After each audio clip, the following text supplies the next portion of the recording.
മന്ത്രിസഭാ തീരുമാനം പുറത്തു വന്നോ? പുറത്തു വന്നു. അപ്പോൾ പുതിയ DGPയെ സംബന്ധിച്ചുള്ള തീരുമാനം രവത ചന്ദ്രശേഖരനെയാണെന്നാണ് മാധ്യമങ്ങളിലൂടെ മനസ്സിലാക്കിയിട്ടുള്ളത്. അത് 3 പേരുടെ പേരുകൾ പരിഗണിച്ചാണ് തീരുമാനിച്ചിട്ടുള്ളത്. അത് രാഷ്ട്രീയമായി കൈക്കൊണ്ട തീരുമാനമല്ലല്ലോ, ഗവൺമെൻറ് കൈക്കൊണ്ട തീരുമാനമാണ്. കൂത്തുപറമ്പ് വെടിവെപ്പും രവത ചന്ദ്രശേഖരനുമായിട്ടുള്ള ബന്ധം നോക്കുമ്പോൾ അദ്ദേഹം തലശ്ശേരി ASP ആയി ചുമതല ഏറ്റെടുത്ത് അല്പ ദിവസത്തിന് ശേഷമാണ് നവംബർ 25-ന് കൂത്തുപറമ്പിൽ വെടിവെപ്പുണ്ടായതും 5 സഖാക്കൾ രക്തസാക്ഷികളായും പിന്നീട് സഖാവ് പുഷ്പൻ രക്തസാക്ഷിയായത്. അന്ന് ജില്ലാ പോലീസ് സൂപ്രണ്ടായിരുന്നു പത്മകുമാർ. അതുപോലെ തന്നെ മറ്റുദ്യോഗസ്ഥന്മാരും ഉണ്ടായിരുന്നു. അപ്പോൾ അന്നത്തെ വെടിവെപ്പിന് ഉത്തരവാദികളായിട്ടുള്ള എല്ലാ പോലീസ് ഉദ്യോഗസ്ഥന്മാർക്കെതിരായിട്ടും അന്ന് ശക്തമായിട്ടുള്ള പ്രതിഷേധം ഉയർന്നിരുന്നതാണ്. അത് അന്ന് സ്ഥലത്തുണ്ടായിരുന്ന മുഴുവൻ പോലീസ് ഉദ്യോഗസ്ഥന്മാരെയും, പത്മകുമാർ, അതുപോലെ തന്നെ രവത, ഹക്കീം ബത്തേരി, അദ്ദേഹമാണ് വെടിവെപ്പിന് പ്രധാനമായിട്ടും നേതൃത്വം കൊടുത്തത്. DYSP ആയിരുന്ന ഹക്കീം ബത്തേരിയുടെ നേതൃത്വത്തിലാണ് മന്ത്രി അന്ന് കണ്ണൂരിൽ നിന്നും കൂത്തുപറമ്പിലേക്ക് വന്നത്. മന്ത്രി എത്തിയതിനെ തുടർന്നാണ് അവിടെ സംഘർഷം രൂക്ഷമായത്. അപ്പോഴാണ് വെടിവെപ്പുണ്ടായത്. അപ്പോൾ അന്ന് ഉണ്ടായിട്ടുള്ള ഉദ്യോഗസ്ഥന്മാരുടെ കൂട്ടത്തിൽ ഒരാളാണ് രവത ചന്ദ്രശേഖർ. അപ്പോൾ ഇവിടെ പരിഗണിക്കപ്പെട്ട 3 പേരിൽ 2 പേര്, ഒന്ന് നിതിൻ അഗർവാളാണ്, മറ്റൊന്ന് രവതയാണ്. ഗവൺമെൻറ് ഇപ്പോൾ തീരുമാനിച്ചിരിക്കുകയാണ്.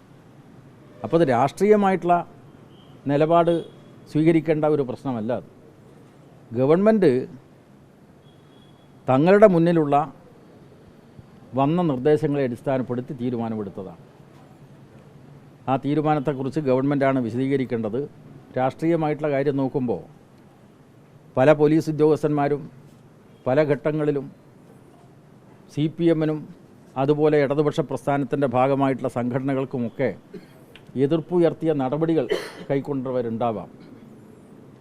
കൂത്തുപറമ്പ് വെടിവെപ്പിൻ്റെ കാര്യത്തിൽ രവത ഉൾപ്പെടെയുള്ള ആളുകൾക്കെതിരായിട്ടും അന്ന് ആക്ഷേപം ഉന്നയിച്ചതാണ്. രവതി ഒറ്റക്കല്ല, ഇവരെല്ലാം ചേർന്നുകൊണ്ടാണ് അന്നത്തെ ലാത്തി ചാർജും വെടിവെപ്പുമൊക്കെ ഇടയാക്കിയിട്ടുള്ള സംഘർഷം ഉണ്ടായത്. തീർച്ചയായിട്ടും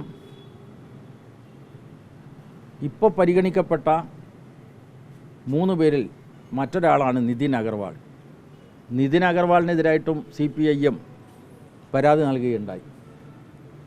ഏതാണ്ട് വെടിവെപ്പ് നടന്ന അതേ കാലത്താണ് തലശ്ശേരിയിൽ ചുമതലയുണ്ടായിരുന്ന നിതിൻ അഗർവാൾ, അന്ന് ASP ആയിരുന്നു, അവിടെ RSSുമായിട്ട് CPIM സംഘർഷത്തിൽ ഉണ്ടായിരുന്ന സമയത്ത്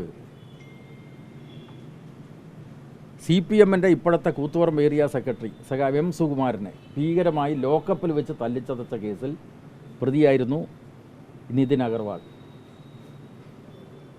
കൂത്തുപറമ്പ് വെടിവെപ്പിന് ആധാരമായിട്ടുള്ള സമരമുണ്ടല്ലോ, മന്ത്രിക്കെതിരായിട്ടുള്ള സമരം. ആ സമരത്തിന് നേതൃത്വം കൊടുത്ത കൂട്ടത്തിൽ MV ജയരാജനുണ്ട്, അതുപോലെ M. സുരേന്ദ്രനുണ്ട്, M. സുകുമാരനുണ്ട്. സുകുമാരനിപ്പോൾ കൂത്തുപറമ്പിലെ പാർട്ടി ഏരിയ സെക്രട്ടറിയാണ്. അദ്ദേഹത്തെ കസ്റ്റഡിയിലിരിക്കെ കൂത്തുപറമ്പ് പോലീസ് ലോക്കപ്പിൽ വെച്ച് മൃഗീയമായിട്ട് തല്ലിച്ചതച്ചു. അതിനെതിരായിട്ട് സഖാവ് സുകുമാരൻ കേസ് കൊടുത്തു. ആ കേസിലെ പ്രതിയാണ് ആര്? നിതിൻ അഗർവാൾ.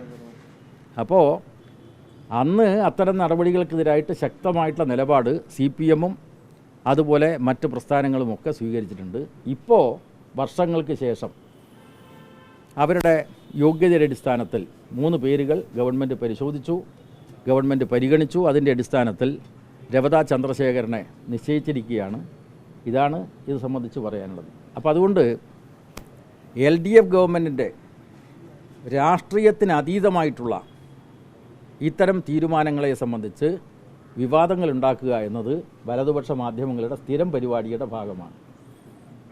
ചുമതല നിർവഹിക്കാൻ ആരാണ് യോഗ്യൻ എന്നത് ഗവൺമെൻറ് മെറിറ്റിൻ്റെ അടിസ്ഥാനത്തിൽ തീരുമാനിച്ചിരിക്കുകയാണ്. അതേക്കുറിച്ച് ഇത് ആണ് DGP നിയമനം സംബന്ധിച്ച് എനിക്ക് പറയാനുള്ളത്. അത് ഈ 3 പേരെ ആണ് കേന്ദ്രം കൊടുത്ത ലിസ്റ്റ്, അതിൽ നിന്ന് താരതമ്യേന ഒരു പ്രശ്നമില്ലാത്ത ആളെന്നുള്ള നിലയ്ക്കായിരിക്കുമോ നിയമനം റവാഡയുടെ?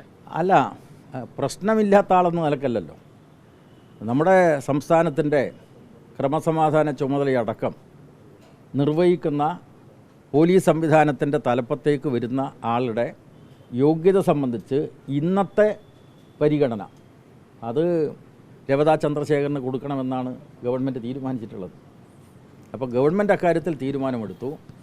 അപ്പോൾ ഒരു കാലത്ത് ഇത്തരത്തിൽ പരിഗണിക്കപ്പെട്ടവരിൽ ചിലരെ സംബന്ധിച്ച് ഞങ്ങൾ തന്നെ ആക്ഷേപം ഉന്നയിച്ചിട്ടുണ്ട്. ചില കേസുകളിൽ പ്രതികളായിരുന്നു. ഈ നിതിൻ അഗർവാളും ഞാൻ പറഞ്ഞല്ലോ, കൂത്തുപറമ്പ് വെടിവെപ്പിൻ്റെ ഭാഗമായിട്ടുള്ള DYFI നടത്തിയിട്ട പ്രക്ഷോഭത്തിന് നേതൃത്വം കൊടുത്ത ഇന്നത്തെ CPMൻ്റെ ഏരിയ സെക്രട്ടറി സഖാവ് M സുകുമാരനെ കസ്റ്റഡിയിൽ വെച്ച് മർദ്ദിച്ച കേസിലെ പ്രതിയായിരുന്നു നിതിൻ അഗർവാൾ. അപ്പോൾ അന്ന് അത് സംബന്ധിച്ചുള്ള കൃത്യമായിട്ടുള്ള നിലപാട് ഞങ്ങൾ സ്വീകരിച്ചിട്ടുണ്ട്. ഇന്ന് ഗവൺമെൻറ് മെറിറ്റിൻ്റെ അടിസ്ഥാനത്തിൽ പുതിയ DGPയെ നിശ്ചയിച്ചിരിക്കുന്നു.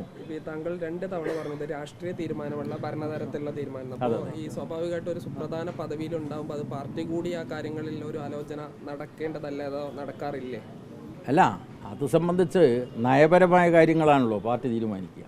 ബാക്കി കാര്യങ്ങൾ ഗവൺമെൻറ്റിൻ്റെ ഭാഗമായി മുഖ്യമന്ത്രിയും മന്ത്രിസഭയുമാണ് തീരുമാനിക്കുക. ഇപ്പോൾ മന്ത്രിസഭ തീരുമാനിച്ചതായിട്ടാണ് നിങ്ങളിലൂടെ മനസ്സിലാക്കുന്നത്. ഈ യോഗേഷ് ഗുപ്തയുടെ കാര്യത്തിൽ സർക്കാരിൻ്റെ ഈ പാർട്ടിക്ക് അല്ല, അതിൽ ഓരോരുത്തരെ സംബന്ധിച്ചുള്ള മെറിറ്റ് പരിശോധിക്കാൻ ഞാൻ അധികാരത്തിൻ്റെ ഭാഗമായിട്ടുള്ള ആളല്ല. പക്ഷേ വന്ന പേരുകളിൽ 2 പേർക്കെതിരായിട്ട് അന്ന് CPIയും അതുപോലെ തന്നെ DYFI പോലുള്ള സംഘടനകളും ഒക്കെ എതിർ നിലപാട് സ്വീകരിച്ചിരുന്നു എന്ന കാര്യമാണ് ഞാൻ നിങ്ങളോട് സൂചിപ്പിച്ചത്.